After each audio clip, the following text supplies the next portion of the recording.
8 horas 36 minutos, a temperatura é de 11,3. Bate-papo. E nós estamos trazendo aqui no estúdio, no feriado, na folga de Juliana Demarque, a própria, aqui no estúdio, ela que é coordenadora da Vigilância Epidemiológica de Lajeado, justamente para a gente falar das ações de prevenção contra a dengue, porque quando começa a esquentar, acende para a gente um sinal de alerta para a dengue sempre, né? Mas desde o último ano, talvez de uma forma mais intensa na nossa jornada. Hoje parece que a gente está fazendo o que uma fake news, né? Falando de verão com 11,3 agora. Mas não, gente, nós estamos em novembro. Fico até um pouco preocupada, né? Mas é novembro, 11 graus em novembro, amanheceu com 7, de acordo com a Univates. E sempre a gente tem que falar de dengue. Mas quando a gente está a um passo, literalmente, da estação mais quente, merece uma atenção especial. Juliana, hoje não foi um bom dia para falar de dengue, porque parece que a gente não está congruente com a chegada do calor, mas ele está por chegar. Bom dia. Bom dia, Aline. Bom dia a todos os ouvintes. Apesar de não parecer, né, realmente, a gente está entrando na sazonalidade de maior preocupação quando a gente fala da proliferação do mosquito, né, então do Aedes aegypti, que é o transmissor da dengue. E mesmo durante o inverno, nos meses de junho e julho, quando foi feita a avaliação dos índices de infestação, nós estávamos com um índice de infestação médio e ele é o índice mais alto de infestação que a gente teve ao longo de toda a história da análise deste indicador.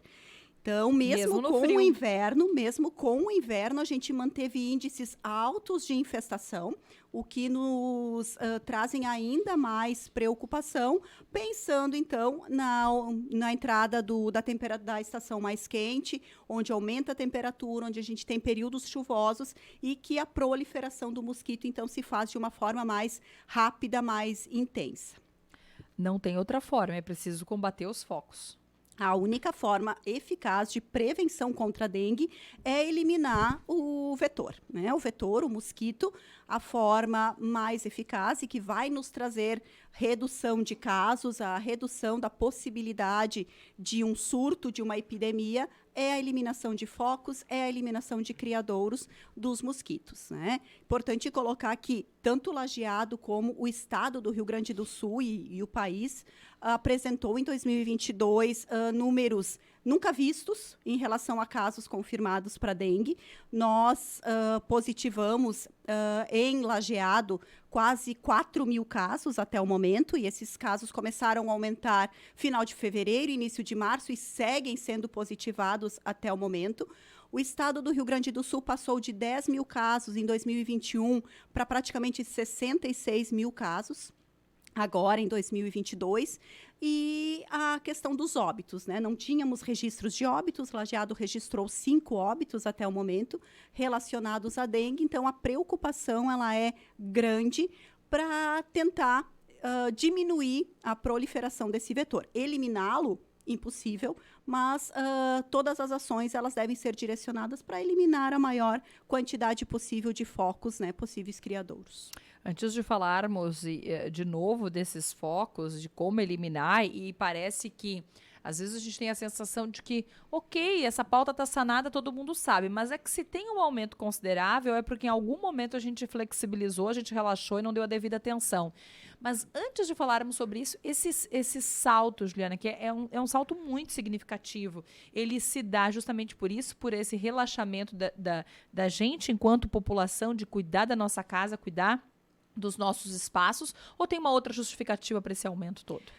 O município de Lajeado ele é infestado pelo mosquito Aedes aegypti desde 2016. Então, desde lá, se trabalham todos os anos com a possibilidade de surtos, né, de dengue. O que nos faltava era efetivamente o vírus estar circulando.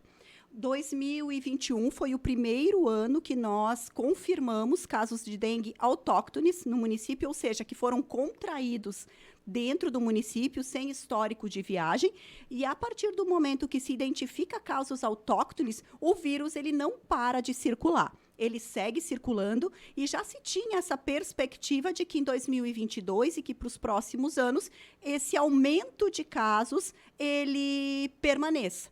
tendo em vista que agora a gente tem o vírus circulando no município. Não são mais casos isolados de viajantes, de turistas que trouxeram o vírus e que conseguiram ser controlados no seu ambiente, né? Então, agora o vírus ele segue circulando, ele permanece em circulação o ano inteiro e aumentando a proliferação de mosquito, aumenta, consequentemente, o número de casos, porque há essa transmissão de pessoa para pessoa e muitas pessoas, inclusive, sem sintomas, né? Então, é a vinda do vírus, é a identificação do vírus autóctone junto com essa infestação que a gente já tem desde 2016. Agora sim, como realmente ficar atento, como ser um agente de cuidado na sua casa, no seu bairro, na sua comunidade? As ações vinculadas ao serviço público, elas não param. O município ampliou, dobrou o número de agentes de endemias. A gente tem hoje 19 agentes. Todas as ações, elas estão contínuas.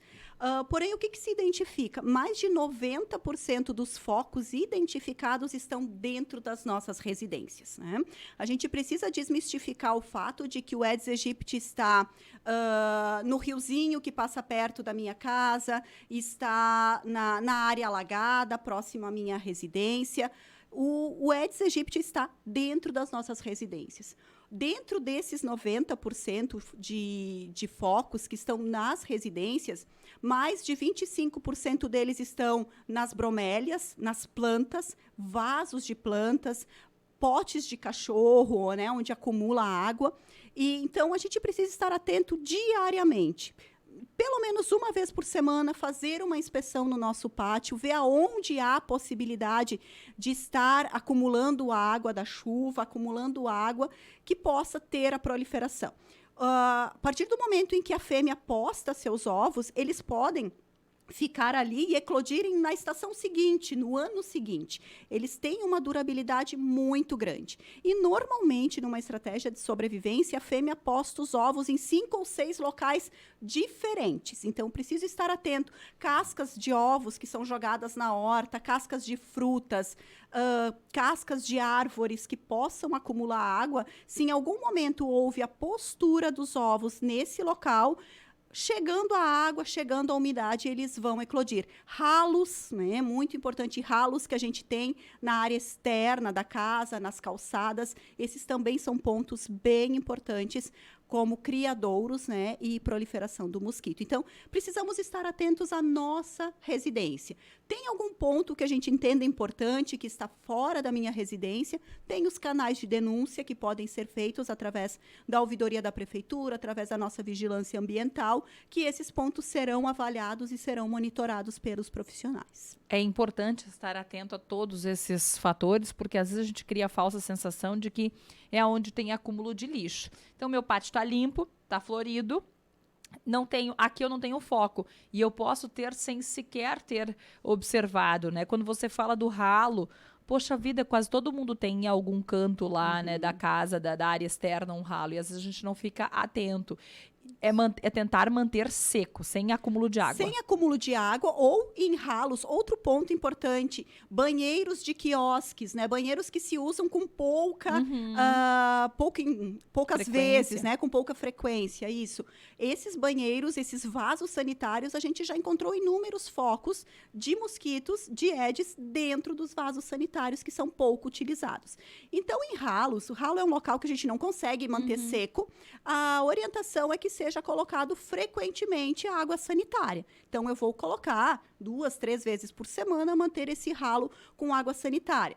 O que a gente não consegue fazer com as bromélias, porque a gente sabe que se for colocar água sanitária nas bromélias, elas vão acabar morrendo, né? Não vão suportar. Inclusive, a orientação da vigilância ambiental é que as bromélias sejam substituídas por outras plantas que não acumulem água.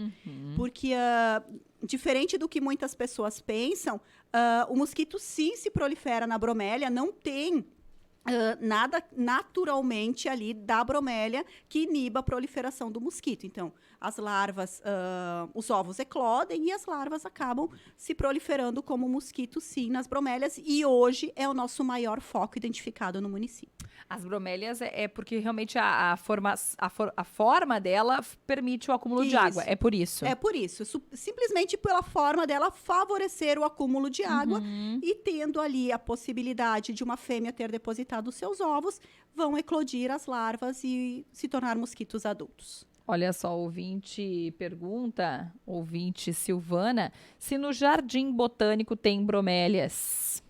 Tem. Tem no Jardim Botânico, tem no Parque dos DIC, tem em várias áreas públicas e todas essas áreas foram mapeadas, identificadas e encaminhadas, então, para a Secretaria do Meio Ambiente para fazer a avaliação de como será, como a gente irá proceder com estas plantas. Mas já foram identificados, inclusive, com a identificação de larvas. Bom, além disso, né, de estar atento à nossa casa, ao nosso jardim, a esses cuidados, eu ainda fiquei com a dúvida do pote de água do cachorro. Se a água é trocada todos os dias, está tudo certo? Tá tudo certo. Se a água é trocada com frequência, não tem problema nenhum. A orientação é que seja escovado o pote do cachorro, porque só o fato de trocar a água não tira, se tiver algum ovos ali, não sai. E se a gente for viajar, se essa água ficar por 2 ou 3 dias, já é suficiente para as larvas eclodirem e se tornarem mosquitos adultos. Então, a orientação é trocar a água todo dia e lavar esse pote para que não haja a possibilidade da eclosão dos ovos. Aquários. Aquários a gente não tem, né? Dificilmente a gente tem a presença de larvas, a maioria dos peixes até se alimentam disso, então a gente não tem percebido em aquários. A gente tem percebido em vasos de flores, né? Às vezes as pessoas gostam de ter um vaso com flor natural dentro de casa e esse vaso pode ter larvas de mosquitos. Então, trocar a água um dia sim, um dia não, lavar o vaso para que a gente não tenha essa proliferação. Ouvinte que daí não é da cidade de Lajeado, mas a pergunta pode ser válida para cá, lá de Picada Flor Marques de Souza, tem muita água parada ao lado da BR-386. Isso são focos de mosquito ou não? É a Sônia que faz a pergunta. Embora não seja aqui de Lajeado, onde a Juliana atua, como coordenadora da vigilância epidemiológica da cidade, se houver água parada na beira da rodovia, pode ser foco. Pode, mas dificilmente na beira da rodovia a gente vai ter a presença do Aedes aegypti. Né? O Aedes aegypti ele é um mosquito que ele fica muito próximo às pessoas, porque é o sangue humano que a fêmea precisa para alimentar os seus ovos. Então, beira de rodovia é um local que dificilmente vai ter a postura de ovos da fêmea, porque está longe, né? A não ser que seja um local povoado, onde a gente tenha muitas residências, tem essa possibilidade, mas é muito pequena em relação aos nossos ambientes urbanos, às nossas residências. Dentro de casa mesmo. Ouvinte identificada para o programa, ela faz a seguinte pergunta, Juliana. Meu vizinho tem muitas bromélias, não retirou nada após a pandemia, ou após o surto, né, enfim, de dengue. Muitos vizinhos que têm o pátio limpo pegaram dengue. Vão aumentar a fiscalização e punir quem é reincidente? Existe uma fiscalização, uma punição para quem mantém a bromélia ou para quem mantém a bromélia com acúmulo de água? Sim. Desde o ano passado, então, junto com a vigilância sanitária do município, a gente tem esta ferramenta da autuação. Então, é feito primeiramente uma visita de orientação, é dado um período para que esse proprietário se adeque à orientação, feita uma nova visita de avaliação, não havendo adequação e sim sendo comprovado que ali é um criadouro, é um foco de mosquito, isso será encaminhado para a vigilância sanitária, que tem como fazer uma autuação e uma multa para esse proprietário. Então, a gente está trabalhando com essa questão de autuação e multa também. Olha só, a pauta importante. O Agostinho ele faz a seguinte pergunta, Juliana, ele é do bairro Moinhos. Gostaria de perguntar, entre a Carlos Porfírio, acho que é isso, mas enfim, independente da localização, e a rua Ludo Evaldo, Me ajuda, Agostinho, se eu falei certo. Tem um campo que corre água direto, água parada. Já foi comunicado umas 10 vezes e não tem jeito do pessoal ir lá. Inclusive, ele relata que o pessoal jogava futebol nesse campo, vamos ver se eu entendi, Agostinho, e deixou de jogar por conta dessa valeta que corre água. Lá pode ser um foco, tem que seguir denunciando. Qual é a orientação? Ele pode fazer essa denúncia, então a gente pede até que ele identifique bem o local e encaminhe para a vigilância ambiental do município. Por exemplo. Faça fotos, mas dificilmente em córregos, tem que analisar o que é exatamente esse local, né? Mas dificilmente se for esgoto, né, ou se for um córrego, dificilmente nesses locais tem a presença do mosquito Aedes aegypti. Vão ter outros vetores, vão ter outros mosquitos, mas especificamente o Aedes aegypti não tem. O Aedes aegypti, a fêmea posta os seus ovos em locais onde ele tenha uma parte rígida, uma superfície rígida e que vão eclodir a partir do momento em que a água atingir esta superfície. Normalmente em valetas, em fossas, em esgoto, não tem a identificação desse mosquito, tem de outros. Mas independente disso, pode sim fazer a denúncia, os agentes vão avaliar e identificar qual é a situação.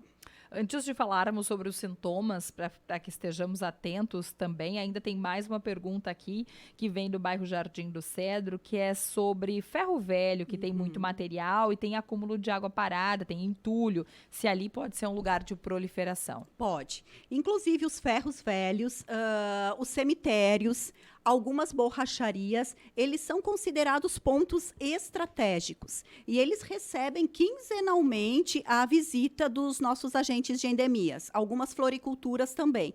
Se não me falha a memória, em Lajeado a gente tem próximo a 300 pontos estratégicos que são visitados quinzenalmente pelos agentes. É feita a orientação da eliminação mecânica e também é aplicado larvicida nesses pontos. Além disso, os proprietários eles são orientados a manter esses pontos livres de acúmulo de água e se eles não cumprirem também eles são notificados e punidos para isso. Mas sim, existe uma possibilidade muito grande desses ambientes serem proliferadores. Uso de repelente ajuda? Muito. O uso de repelente ele é muito importante, tanto para evitar que o mosquito contaminado nos pique, como para evitar a possibilidade do paciente estar contaminado e o mosquito picando transmitir a doença para mais pessoas. Então, o repelente, ele deveria ser parte do nosso dia a dia, inclusive passado como spray por cima das roupas, porque o Aedes aegypti, ele pica por cima da roupa, né? Então, e nem sempre é perceptível. Ele normalmente faz isso no início da manhã e no final da tarde, não é uma picada dolorida, a gente não sente, ele não faz barulho como o pernilongo. Então, a orientação é a gente sempre fazer o uso de repelente, principalmente os pacientes que estão com sintomas suspeitos da doença, para evitar que a gente tenha esta contaminação de mais mosquitos e o aumento de casos. Olha só, a ouvinte, Cirlei, que mora no bairro Americano, ela fala sobre, e essa é uma pergunta que aparece com frequência sobre esse ponto específico, que é nos fundos da casa dela, então passa o Arroio do Engenho. Gostaria de saber se estão fazendo algo ou se irão fazer. Ela até relata aqui que ela, o esposo, o filho tiveram dengue, ela teve 3 vezes, inclusive. E se estão fazendo, se foi detectado algo e qual é o procedimento para esse ponto específico. Tá. Reforçando, então, em Arroio não existe a proliferação do Aedes aegypti. Né? Existe sim. Juliana, é porque a água não é parada. Porque a água circula e porque a superfície não é favorável para a postura de ovos. Né? Diferente dos outros mosquitos que postam na superfície da água, né? Ou em alguma folha, a fêmea do Aedes aegypti ela posta os seus ovos em laterais, em superfícies rígidas. Né? Então, arroios, valos, né? Não são ambientes propícios para a colocação dos ovos. De outros mosquitos, sim. Por isso que talvez dá tanta confusão, né? Confusão. Com córregos, arroios. Isso. O pernilongo, outros mosquitos, eles sim se proliferam em arroios, em valos, mas o Aedes aegypti, vertentes, o Aedes aegypti não. Né? Ele precisa de superfícies rígidas para sua postura de ovos. E a questão dela que ela relata de ter tido dengue por 3 vezes, é importante que a gente investigue esta situação, até que ela busque uma unidade de saúde para que a gente investigue, porque a gente teve circulação no município e em todo o estado apenas do sorotipo 1 da dengue, né? Uma vez contaminada com esse sorotipo, eu tenho imunidade permanente. Eu apenas vou ter dengue novamente se eu entrar em contato com outro sorotipo, o 2, o 3 e o 4. Então, às vezes, a dengue ela pode se confundir com outras viroses, com algumas outras doenças, pelos seus sintomas muito inespecíficos, né? E é importante fazer exatamente uma investigação e confirmar essa questão das 3 vezes que ela refere ter tido dengue. E agora sim, antes de fecharmos para nossa audiência, porque a partir de agora a gente começa a falar muito dos cuidados, né?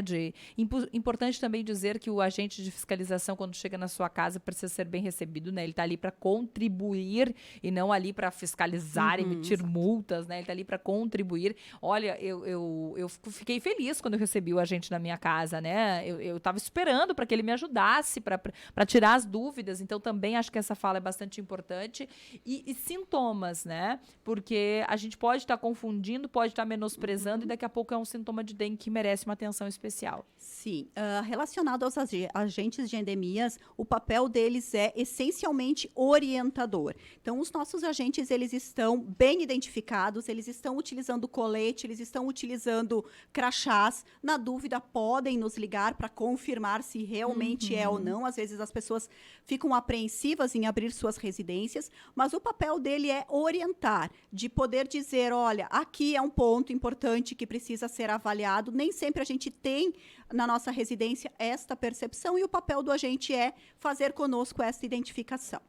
Quanto aos sintomas, a dengue ela se apresenta inicialmente com uma febre súbita, uma febre superior a 38 graus, então 38,5, 39 graus. A febre alta é um dos primeiros sintomas. Associado a isso, a gente tem dor de cabeça, então aquela dor atrás dos olhos, que é muito característica, dor intensa no corpo, fraqueza, mal-estar generalizado, né?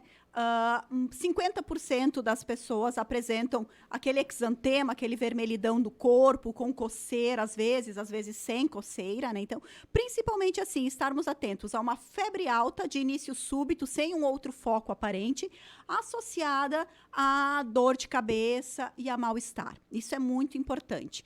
A partir dali, a gente pode ter alguns sintomas de alerta associados. Então, e a partir do momento que eu fui identificado com um paciente suspeito ou confirmado de dengue, estar alerta a uma dor abdominal forte, vômitos, que isso pode indicar um agravamento da doença e eu preciso retornar à unidade de saúde para fazer uma nova avaliação. Então, mas, basicamente, a gente já começa a identificar a partir de uma febre alta, dor de cabeça, dor no corpo, fraqueza, né, um mal-estar.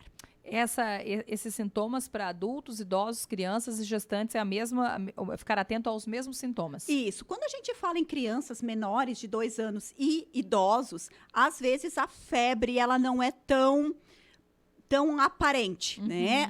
Pela resposta imunológica do organismo. Então, idosos, né, acima de 65, 70 anos, com dor no corpo, dor de cabeça, inapetência, mesmo que não tenha percebido febre, é importante fazer uma avaliação, porque nem sempre o idoso vai ter febre em função do seu organismo, da sua resposta imunológica. E crianças menores de 2 anos também. Então, irritabilidade, choro intenso, sem um foco aparente, vômitos, não querendo mais se alimentar, também precisam ser avaliadas. Juliana, agradecer sua participação aqui no feriado desta quarta-feira. Certamente a gente volta a falar sobre isso durante agora os meses mais quentes do ano, mas que sejam fala sempre de bons resultados, né? Dos agentes sendo bem recebidos, dos focos diminuindo, né? E das coisas acontecendo da melhor forma possível. E sim, a gente entende, né? Nos dias de hoje, chega alguém, bate na nossa porta e diz que é a gente fica receoso, né? O próprio IBGE agora fez um trabalho enorme enorme para que os recenseadores fossem bem recebidos, que estão super bem identificados, mas que essa acolhida seja bem feita quando a gente tem certeza, então, que é o agente, porque é isso, é nos ajudar a identificar, porque às vezes a gente está com a falsa sensação de que aqui não tem e pode ter, né? E essa tua fala hoje é extremamente importante, porque a gente criou por muitos anos a sensação de que o foco do mosquito da dengue estava só no lixão, no terreno mal cuidado, né? No terreno que tem ali o acúmulo do mato, do brejo, ou que tem um lixo atirado. E ok, a gente tem que ter atenção também para esses espaços, mas olhar para dentro das nossas casas, para dentro do nosso pátio. Por exemplo, essa fala do banheiro do quiosque, né, que acaba sendo pouco usado na maior parte das vezes, especialmente no inverno, né? A gente volta a usar esse espaço no verão. Então, o próprio pote da água do cachorro, eu imagino que todo mundo que tem cachorro troca água todo dia, mas daqui a pouco não faz aquela limpeza bem feita todos os dias, né? Sem falar das bromélias que configuraram aí na dúvida por muito tempo e acaba que nem sempre a gente tem a absoluta certeza que ali não tem água acumulada. Então, na dúvida, vamos trocar de planta, né? Esta é a orientação quanto às bromélias, né? Substituir os jardins, e nós temos jardins enormes em Lajeado. A gente tem a bromélia como uma planta muito característica do ajardinamento, mas a orientação é que ela seja substituída. E a gente tem percebido, sim, que o mosquito ele está em pequenos reservatórios, né? Às vezes a gente se preocupa muito com a piscina também. A piscina do vizinho está suja, né? Não mora mais ninguém naquela casa. Dificilmente a gente tem encontrado focos, a gente sempre vai, a gente faz a avaliação, mas dificilmente a gente tem encontrado focos em piscinas. Então, o nosso maior focos estão em ralos, em baldes, em potes de plantas, nas bromélias, que foi mais de 25% dos focos foram em bromélias. Então, dentro da nossa residência. Passou disso, é um terreno baldio, é um ferro velho, faça contato com a vigilância ambiental, que os agentes farão essa visita de avaliação. Mas o poder público sozinho não vai conseguir dar conta de tudo isso, né? E precisa do apoio de cada cidadão dentro da sua residência como fiscalizador. Qual é o contato? 3982-1216. Esse é o telefone da Vigilância Ambiental, a nossa bióloga responsável, a Catiana, ou através do e-mail, né, vigilancia.ambiental@lajeado.rs.gov.br. Junto o maior número de informação, na dúvida liga, assim como com os sintomas, né? Na dúvida, busque a unidade de saúde para se certificar. Tomara que não seja, né? Mas na dúvida, não fica esperando, né? Porque os sintomas podem realmente confundir, né? Pode confundir com outros sintomas. Juliana, muito obrigada. Bom feriado para ti. Obrigada, igualmente a todos, né? Agora, esse feriado é um feriado de finados, então é muito preocupante a questão dos mosquitos, a proliferação nos cemitérios. Então, já quando colocarem os vasos, as homenagens, já ter esse cuidado para evitar possíveis locais onde tem acúmulo de água e essa proliferação. Até diria que muitas pessoas vão colocar agora flores novas, né? E daqui a pouco vão voltar só no próximo ano, mas quem sabe deixar, assim, alguém da família fica escalado para passar ali daqui mais uns dias, né? Porque aí tem as flores que são de artificiais. Isso. E nesses vasos pode haver algum acúmulo, né? Então, tem um olhar atento para esse espaço também. Isso. Beijo, até a próxima. Muito obrigada. Juliana Demarque, ela que sempre nos ajuda com pautas importantes, coordenadora da Vigilância Epidemiológica de Lajeado. Já falamos muito aqui no Panorama sobre vacinas, por exemplo, com a Juliana, e hoje ela veio falar de uma pauta importante que acende um sinal de alerta com a proximidade do verão, que é a dengue.